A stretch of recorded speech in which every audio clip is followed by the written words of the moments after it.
A escola é um lugar em que as crianças passam boa parte do tempo. E caso algo esteja fora do normal em casa, os pequenos acabam demonstrando comportamentos diferentes no local de estudo. É o que diz a neuropsicopedagoga Marcela Varela. Em situações extremas, de maus tratos ou abuso, por exemplo, alguns sinais ficam bem aparentes. Ela fica isolada, muitas das vezes ela chora e não quer falar o porquê, ela se fecha, há um declínio cognitivo, não há um acompanhamento como era antigamente.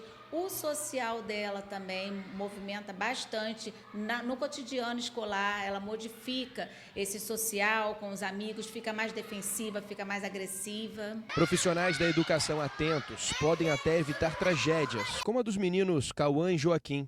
Em abril deste ano, os dois foram vítimas de violência e abuso sexual antes de serem mortos pelas mãos da pessoa que se esperava ser o protetor deles, o pastor Jorgival Alves, pai de um dos meninos e padrasto do outro. O juiz que mandou prender a esposa do acusado, a também pastora Juliana Alves, confirmou que a escola de Linhares, onde os meninos estudavam, sabia dos abusos. Ficou provado que as próprias crianças contaram os casos para os professores.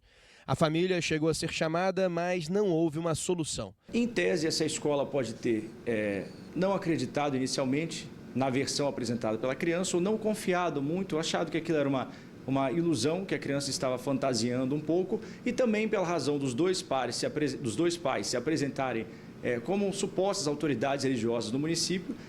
A escola pode ter preferido procurar os pais, até pela condição que eles ostentavam de pastores naquele município. A escola é o lugar em que a criança pode apresentar a mudança do comportamento. Mas, como vemos na maioria dos casos, esse tipo de crime acontece dentro das casas.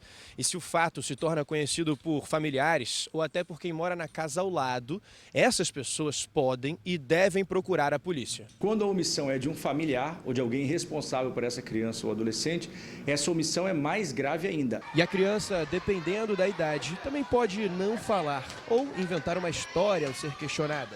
Por isso, um olhar atento aos sinais ou uma conversa de confiança podem fazer a diferença.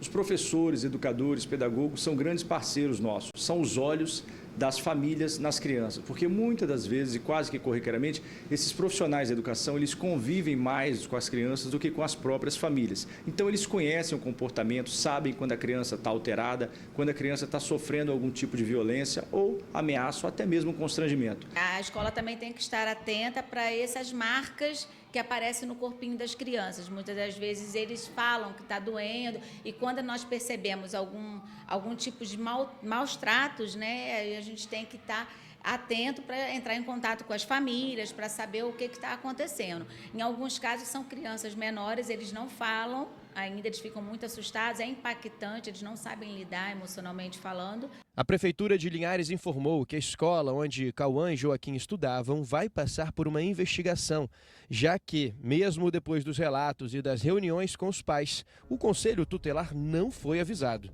Uma tragédia que serve de alerta para situações futuras. Pode ser uma denúncia anônima, você não precisa se identificar, mas eu sou adepta ao Conselho Tutelar. Você ligar e denunciar, falar o que está acontecendo, para que você possa prevenir qualquer situação como essa que aconteceu.